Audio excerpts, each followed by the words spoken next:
I'm E.G. Marshall, guardian of the flame that flickers and flares here 7 times each week. The incredibly sophisticated jet crashes. The absolutely safe luxury liner founders. The beautifully engineered bridge collapses. The reason can be picayune, almost paltry. The malfunction of a part that might cost all of 22 cents could destroy a machine worth millions. A simple but undetected mathematical error might insidiously multiply itself to a point where a magnificent structure suddenly becomes a heap of ruin and rubble. Or perhaps what we're talking about is beyond science. Our mystery drama, Fireball, was written especially for the Mystery Theater by Sam Dan and stars Kim Hunter. It is sponsored in part by Buick Motor Division. I'll be back shortly with Act 1.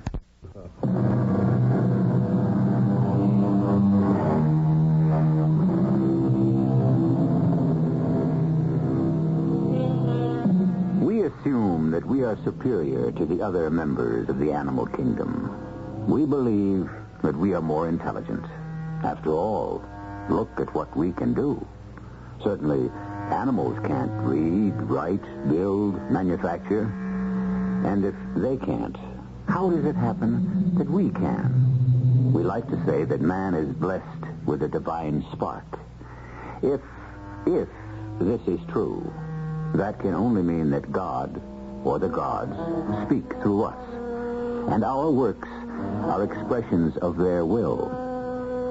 Benjamin Cantwell, or Big Ben, as he is known in industrial and government circles, comes home one evening. Louise? Is that you, Benjamin? Who are you expecting? I wasn't expecting you. Why not? You know perfectly well that days, even weeks go by without ever seeing you. Now, Louise, you know it's necessary for me I didn't say it wasn't necessary. Then why are you complaining? I wasn't aware that I was complaining. I merely stated a fact.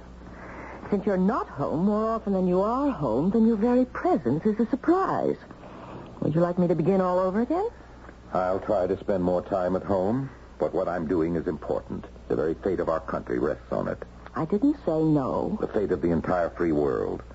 I'd like a little sympathy and understanding for my own wife.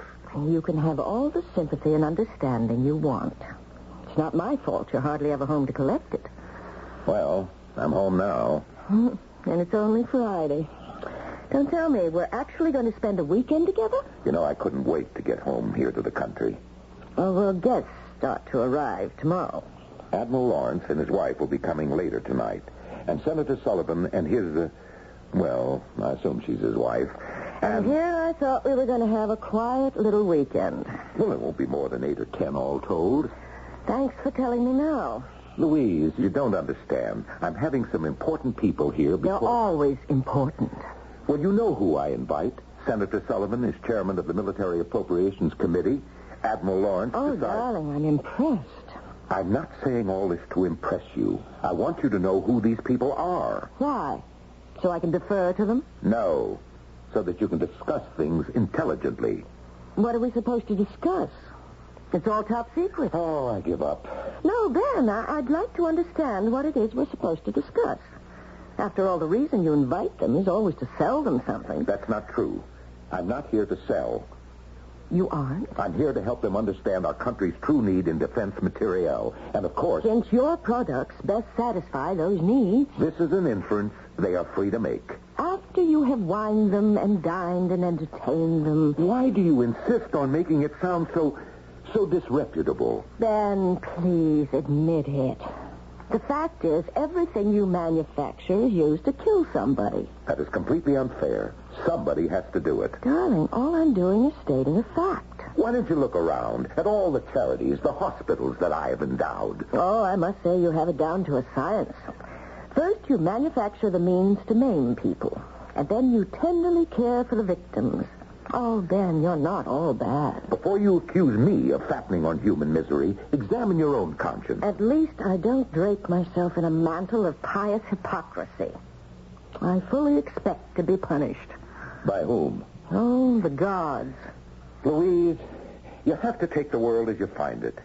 Mankind, for reasons I'll never understand, insists on destroying itself. If I didn't make the means with which to do it, someone else would. Yes? You said I was to come back tonight after supper, ma'am, to meet the mister. Oh, yes, Mr. Vulcan. Ben, this is Mr. Joseph Vulcan. Pleased to meet you, Mr. Cantwell. Mr. Vulcan is our new blacksmith. Summers recommended him. Oh. And had you ever worked for Mr. Summers? No, sir. Dick Summers worked for me. Is that so?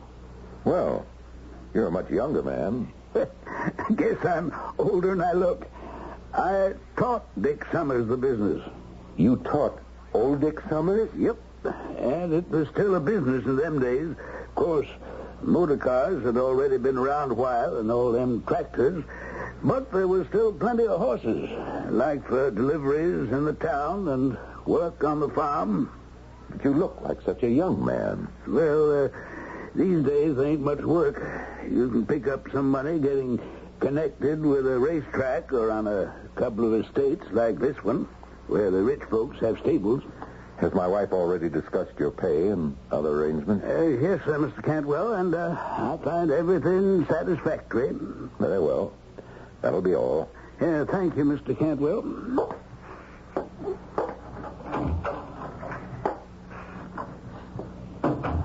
Louise, Yes? I want you to fire him. Ben, why? I want you to fire him.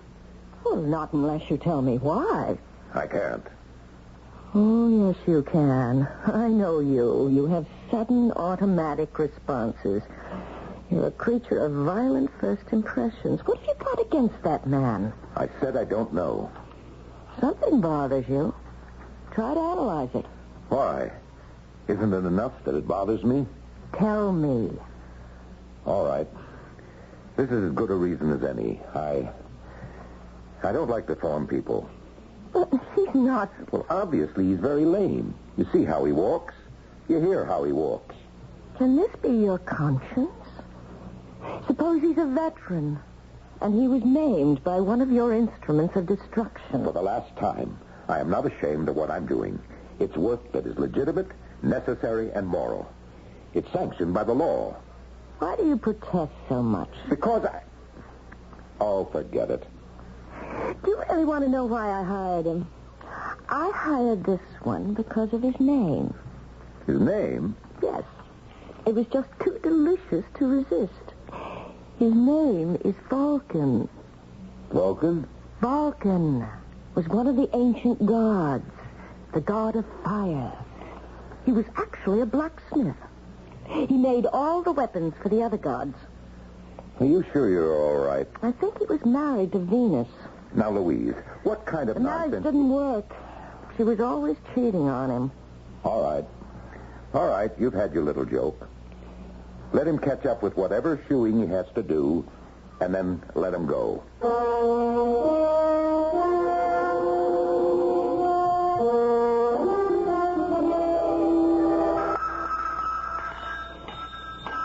Good morning, Mr. Vulcan. Oh, morning, Miss Cantwell. How long have you been doing this, Mr. Vulcan? Oh, a long, long time. They've always been smiths.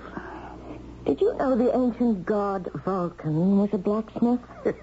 No, ma'am. I never was much on all them heathen gods. And you never heard of Vulcan?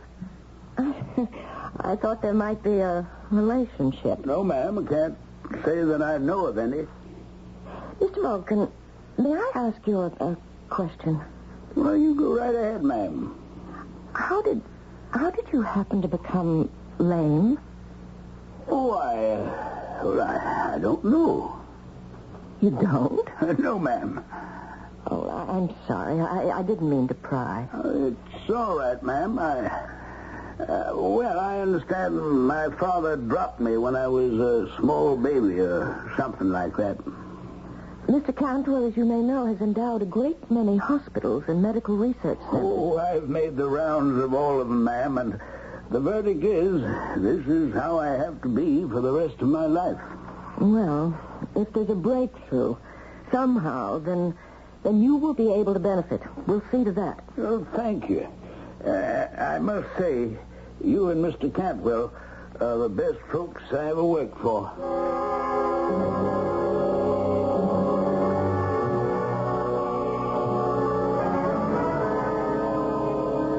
Did you fire that blacksmith?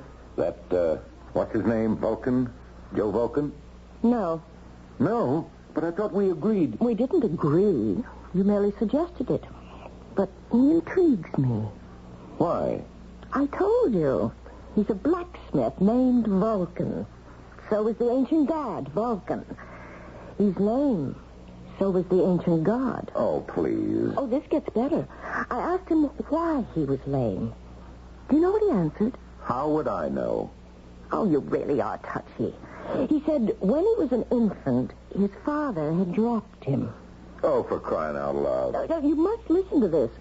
Vulcan's father, or at least his mother's husband, I'm trying to be delicate about this, was Jupiter. Oh, who cares? His mother gave birth to Vulcan, and Jupiter was so angry that he seized the child and hurled him from Olympus down to the earth below. And that's why Vulcan became lame. Do you see the similarities? What I don't see is what you're really driving at. Well, they say the ancient gods would, from time to time, visit the earth, disguised as mortals. Are you trying to tell me that this silly-looking oaf that is employed in our stables is actually an ancient Greek god called Vulcan? His Roman name was Vulcan. His Greek name was Hephaestus. All right. Quit trying to prove how smart you are. Just answer one question. If it's true, what is he doing here working for us, this god of yours? With very few exceptions. A visit from the gods usually meant a great deal of trouble for the people he called on. What kind of trouble? I just hope we never find out. The hard way. Coincidence. And what is Louise's rationale for saying that their latest employee is actually Vulcan, the ancient god of the blacksmiths? Well, you heard it. And it's all circumstantial evidence. And you know what the philosopher said about that, don't you? Some circumstantial evidence is very strong, like when you find a trout in the milk. What will we find in Act 2?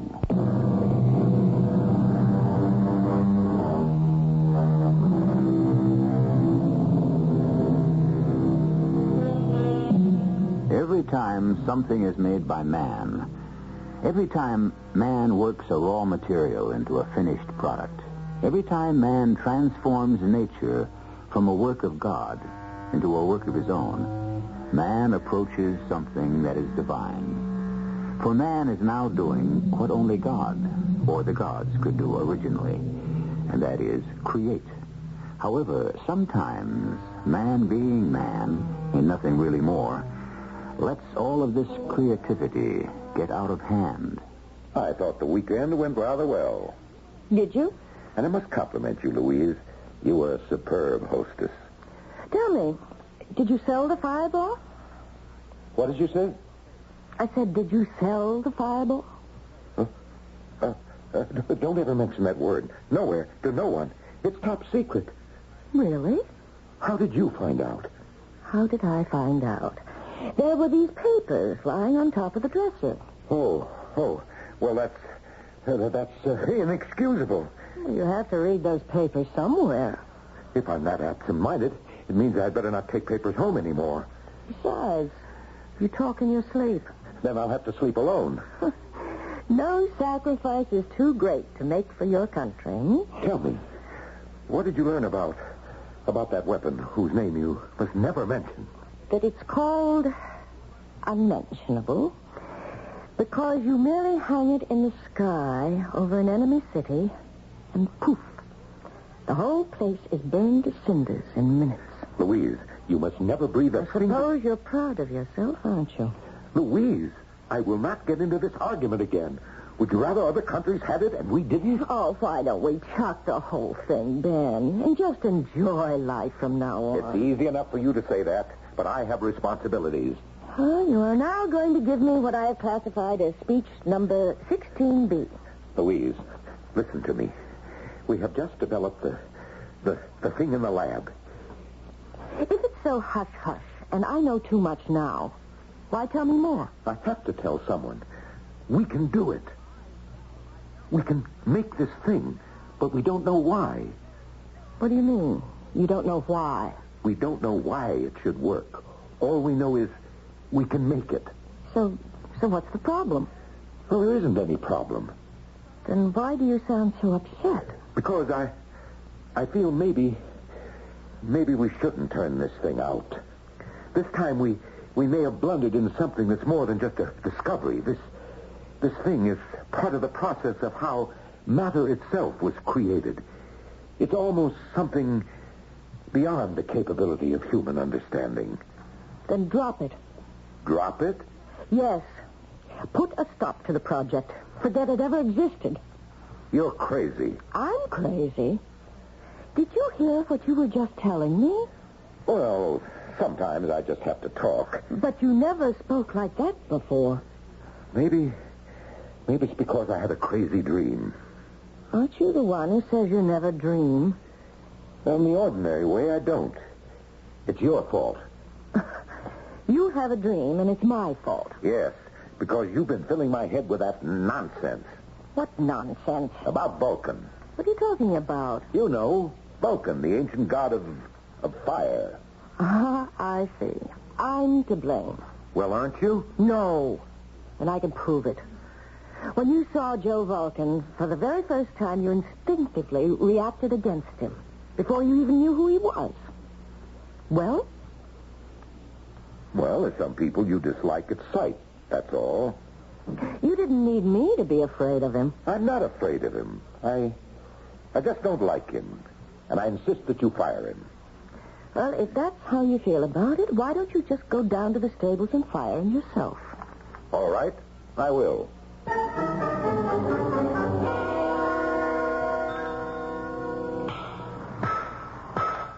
Oh, morning, Mr. Cantwell. Vulcan, I'm going to have to let you go. Yes, sir, Mr. Cantwell.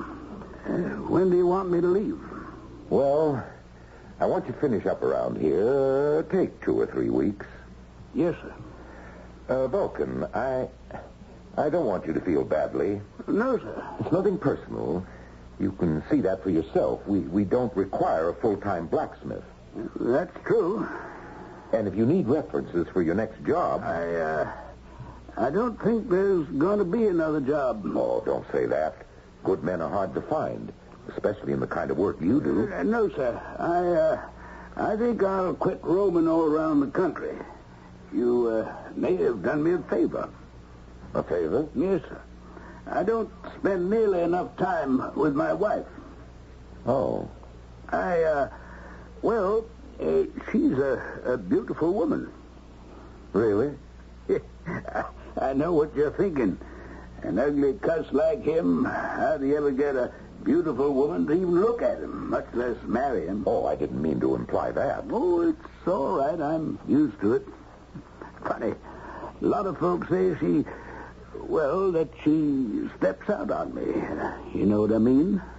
But even if it's true, it's my fault. What do you mean? Because I'm also being untrue to her. Oh. Oh, not in that way.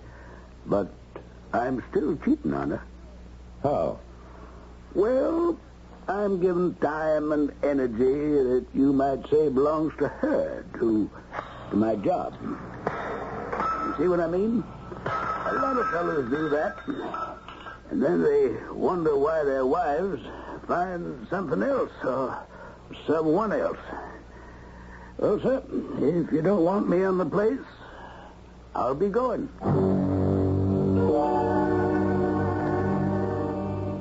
So you did it. It's economically unfeasible to have a full-time blacksmith. The real reason you fired him is because you're afraid of him. Afraid?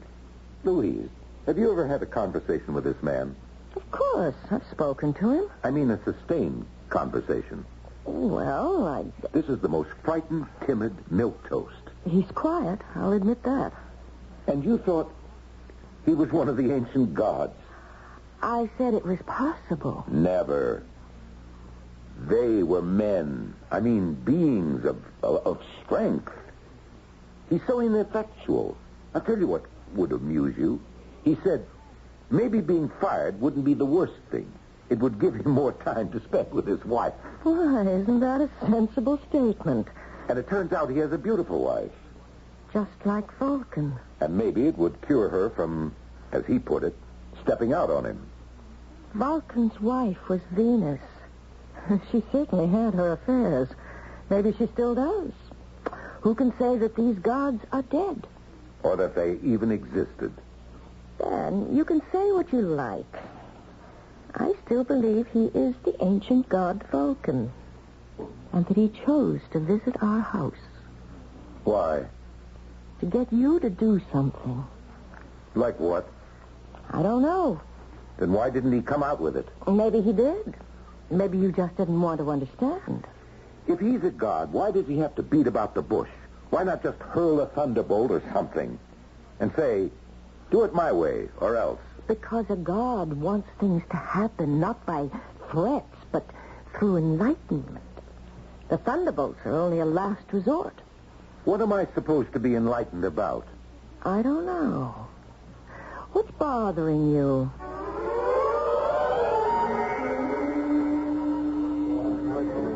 Hello, Senator. Sit down. Morning, Ben. I'm sorry to be late. Oh, it's all right. Our starting time is whenever we decide to show up at the first tee. Well, shall we order? No, I'm on the diet. Say, that's a pretty big spread on you in the Post. I was afraid of that. They go all the way back to the 30s to find a phrase to describe me. Merchant of death. Actually, it's a rather philosophical article. Philosophy in the Post? Well, as a matter of fact, the writer calls you Vulcan. Vulcan? Yeah, you know, the ancient god of fire. Where does he come off with? Well, he calls you the modern god of fire. You must admit there's a basis for it. A basis? Well, you're perfecting a thing for us, and it's almost supernatural. Is this Senator Sullivan talking? Oh, come on, Ben. Whatever happened to your sense of humor? I'm too busy to have one. They even write that you run the risk of being punished for hubris.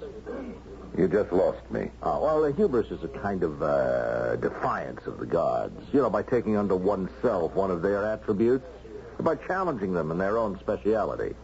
Is that a fact? Oh, yes. There was a girl named Arachne in ancient Greece. Now, she claimed she was the finest weaver in the world. This annoyed the goddess Athena no end. I can't believe this conversation. Well, you see, Athena held a distinction for herself. So, poor Arachne, for her hubris, was punished. Now, do you know how? I can't even begin to imagine. She was turned into a spider. Am I going to be turned into a spider, too? Well, you haven't annoyed Athena. Your problem is with Vulcan. No, I see. And since you've set yourself up as a master of fire, he just might decide to have at you that way. Need I tell you, I am terrified. Oh, and also on personal level, you may have affronted him. What did I do now? Well, he was married to the most beautiful of all women, Venus, and your wife... Oh, come on. She's a good-looking woman, but... No, don't say that. Louise is beautiful. You know what I think? You're trying to psych me. You have to have an edge, but it won't do any good, Senator. I'll still beat you on the course today.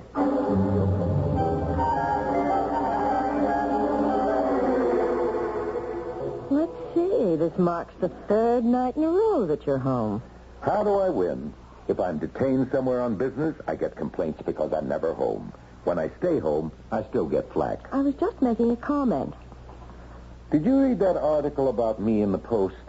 Oh, I didn't want to mention it because I know those things annoy you. I had my secretary clip it out for me, and I've got it right here. The vengeance of Vulcan. It's stated as a question. What annoys me is that they're factually inaccurate. Oh? You see, Vulcan, assuming there's a basis for this nonsense, Vulcan doesn't have a vengeful bone in his body. He was the kindliest of all the gods. He wasn't jealous of anyone. He didn't mind what anyone did to him or said about him. So, he wouldn't take vengeance on anyone. And how do you know all this? Because I did some research. Why? Why should you take time from your busy schedule? Because I have to set certain people straight. About what? You know, if this conversation were ever made public, both of us would be prime candidates for a sanitarium. Well, so, even if I did have the hubris to offend Vulcan, he wouldn't do anything about it anyway. Oh. Well. Now, do you feel better? Who says I'm feeling badly to begin with? Oh, I'll get it. No, I'm right here. Hey, guess who? Senator. Hello, Ben. I'd know your voice anywhere. Ben, I just called to let you know that you can expect to have clear sailing in the Senate committee tomorrow. That's great. Yes. Well, I thought you'd like to hear that. I certainly do appreciate it. Yeah, well, I'm glad. Goodbye, Ben. Goodbye. That's funny. What is? The senator. He called to tell me about the committee hearings. Well, doesn't he usually? Except this morning at the club. I told him I'd be out of town. Maybe he forgot. He hasn't forgotten anything since the day he was born. No. He thought I wouldn't be home tonight. And that's why he called.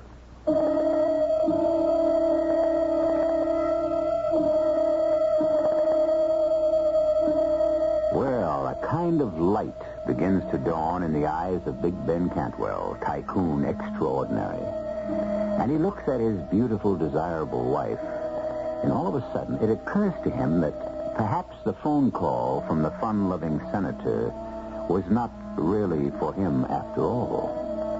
This little cloud will assume larger proportions when I return shortly with Act 3.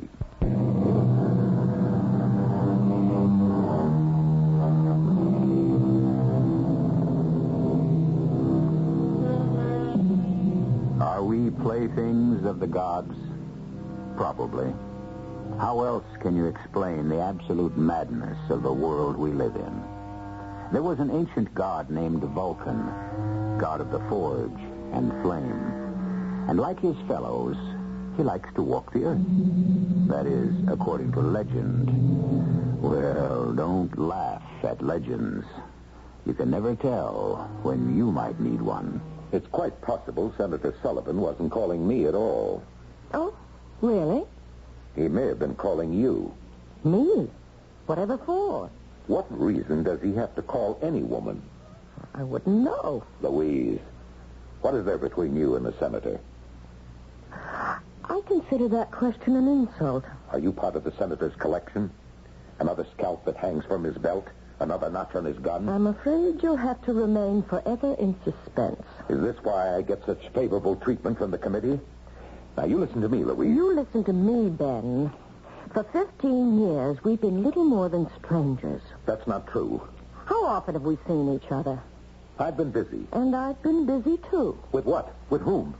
I don't think that's your business. You're my wife, and I'm your husband. It's been a long time since we took those roles seriously. What is there between you and Senator Sullivan? Why don't you ask him? I will.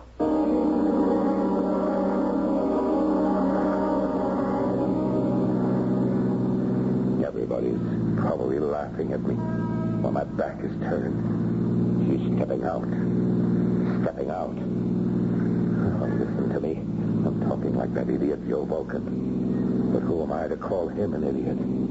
I'm in the same boat. We both wear the same hat. Look out! Look out! Watch where you're going, you idiot! Look out!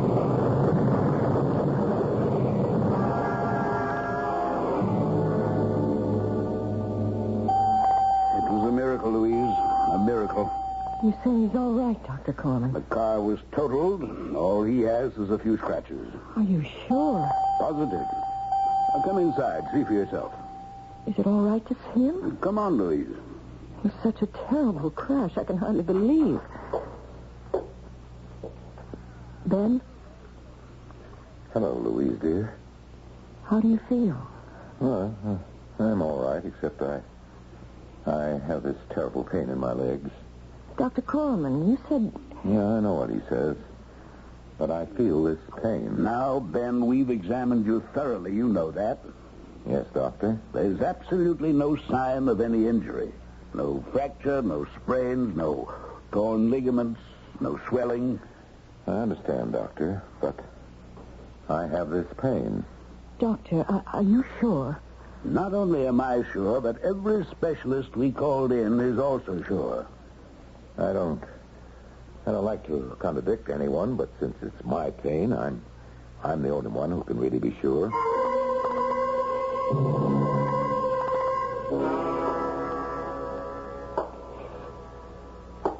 Louise. Ben. I'm home. It was a very busy day. Ben, I think we should have this out. Why do you limp? Why? Well, it should be obvious. My legs hurt. But the doctors say The doctors are simply mistaken. But Ben... I wish I could oblige everyone. I hate to cause anyone distress. Ben, what are you talking about? Yeah, well, it's just that my work itself is so turbulent. It deals with elemental forces that, well, I like my personal affairs to be calm, peaceful. What has come over you, Ben? I don't know what you're talking about. Nothing's come over me. What kind of a game are you trying to play with me? Game? Look, when you got into your car and you decided to confront Senator Sullivan that night... I don't think we have to talk about that. Oh, we do. I admit that he and I had seen each other a few times, but... Louise, dear, please. I don't wish to discuss this. It isn't necessary. But Ben... If you'll excuse me, Where are you going? To the forge.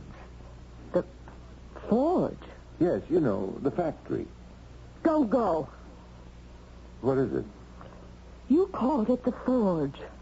Of course. Why? I'll tell you why. Because that's what Vulcan called his workshop. Vulcan? Yes, Vulcan. Now I know what's happened. You actually believe you're Vulcan. Now, why would I want to do a thing like that? You've affected his limp. My feet hurt ever since that accident. And you can even accept the fact that your wife might be having an affair. Is that who you want to be? Is that what you want to be, Vulcan? Louise, darling, maybe you'd better see Dr. Corman. If you want to be a god, be a Jupiter, an Apollo. You're not well, and I wish I knew what was making you so unhappy. Look, I don't want to be married to Vulcan. Vulcan? Whatever makes you think that? You're married to me. You're married to Ben Cantwell. But you're not Ben Cantwell any longer.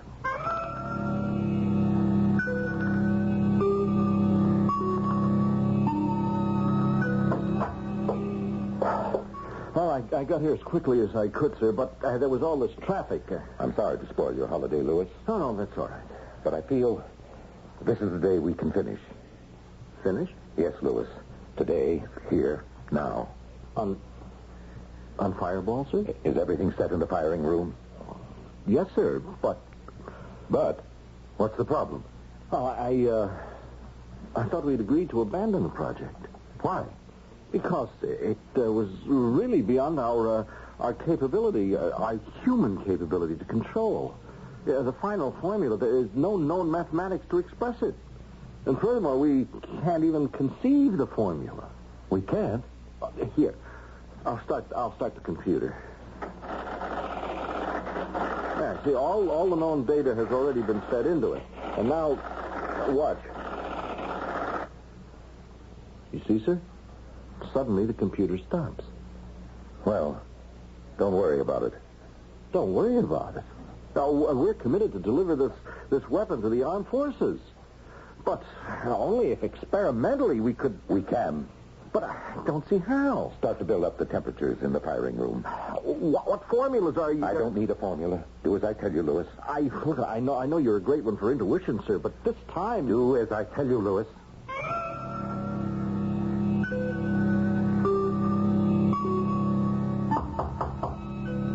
come in?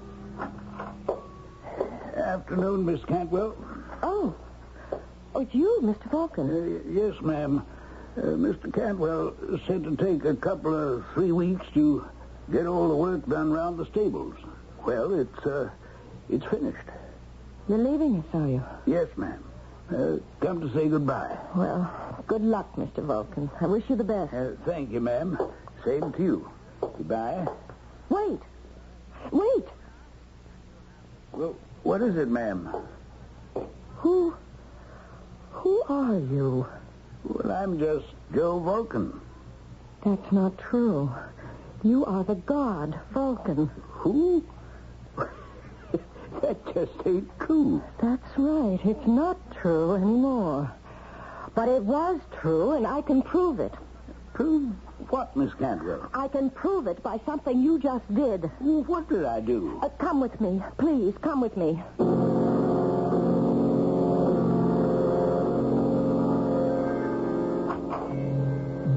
Ben. Oh, Louise, dear. How did you get in here? I'm your wife, remember? And Mr. Vulcan. What? Here. It beats me, sir. She just dragged me here. Ready for firing, sir. Ben, listen to me. Destroy that machine, that device, whatever it is. Darling. Because if you don't, then you really become Vulcan. Then you really acquire his full powers. Is that how you want to live? Look at him. Louise, I'm very busy. You don't want to be Vulcan. You'll hate it. Immortality becomes a terrible burden after a while. The gods themselves grow tired of eternal life. That is why they walk the earth. To find someone who can lift the burden from them. And that someone becomes the god, don't you see? That's the true nature of immortality. What does that have to and do with... Vulcan has found you. He has given you all his characteristics, his talent, his meekness. It's not too late. Give them back. Give what back? Don't finish the fireball. You yourself said that the final step of the formula was beyond human comprehension. But once you comprehend it, you will become more than human. Mr. Vulcan, you know I'm speaking the truth. Well, I'm sorry, ma'am. I don't know nothing of the kind. I said he gave you everything, Ben. Mr. Vulcan, please walk to the door. But why? Walk to the door, please. Stop. See, Ben? See? What do you want me to see? He doesn't limp anymore. His walk is normal. How do you account for that, Mr. Vulcan? Oh, I guess it's a miracle, huh? I said he gave you everything, Ben. He even gave you his limp. Ready for firing, sir. Throw on the A switch. The B switch. No, don't. You don't want to be Vulcan. Now, my dear. If you're to live like Vulcan, I'll have to live like Venus. I don't want that. Will you want me to flaunt other men in your face? The senator, the admiral, even your assistant here. Louise. I'll do it, because I won't be able to help myself. And you won't be able to stand it. You'll prowl the earth to find someone to take your place. Sir, if we don't fire now... Ready. Don't, Ben. Then you'll know too much. You'll become the god who knows too much. Vulcan. And that's why he limps and staggers. It's not the injury to his feet. It's the weight of knowledge he must carry. He knows more than any of them. He knows how to make and build. Oh, turn off that switch. Turn it off, Ben. You heard her, Louis. Turn off the switches. Ben. I turned them off, but nothing happened. The reaction could have gone too far. We can be destroyed in here, sir. The whole world can be destroyed. What are we going to do? I don't know. As I said, it's beyond human comprehension. Maybe it'll just stop itself. Mr. Vulcan, please, stop it. What are you talking to him for? You know why. Mr. Vulcan. What's the matter? My legs, I can hardly stand straight. My legs hit me again. Listen, it stopped. I guess you were right, Mr. Cantwell. It just stopped by itself. We could never understand it. Thank you, Mr. Vulcan. And I think I'd best be leaving. Ben, look. He's limping again. And look at you. You're standing straight.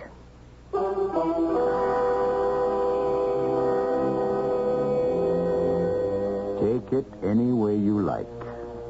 Chacun a son goût, as our friends in France would say. Do the gods walk the earth and look for their replacements? Is that what happened to Ben Cantwell? Or was it merely a psychological seizure? Think about it, and I shall return shortly.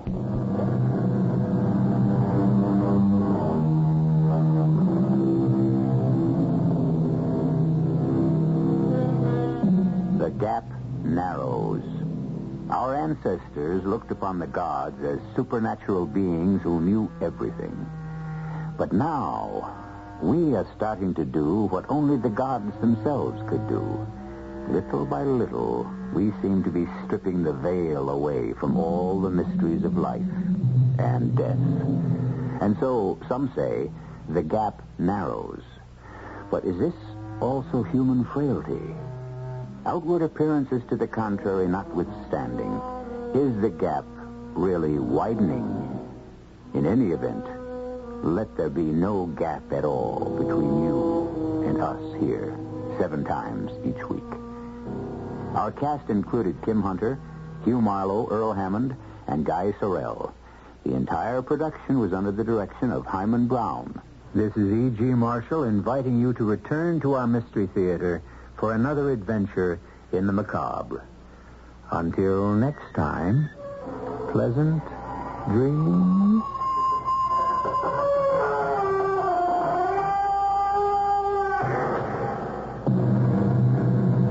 Tonight's Mystery Theater was also brought to you in part by ShopRite Supermarkets, where you get a lot more for a little less. The preceding program was furnished by CBS Radio.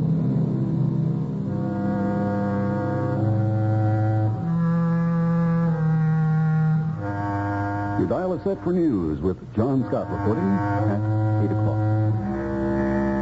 I'm Barry Farber. Right after the news, Walter Kerr not only treats silent movies, he brings them roaring back to a brand new life. Right here on the Barry Farber Show, WOR, New York. Democrats say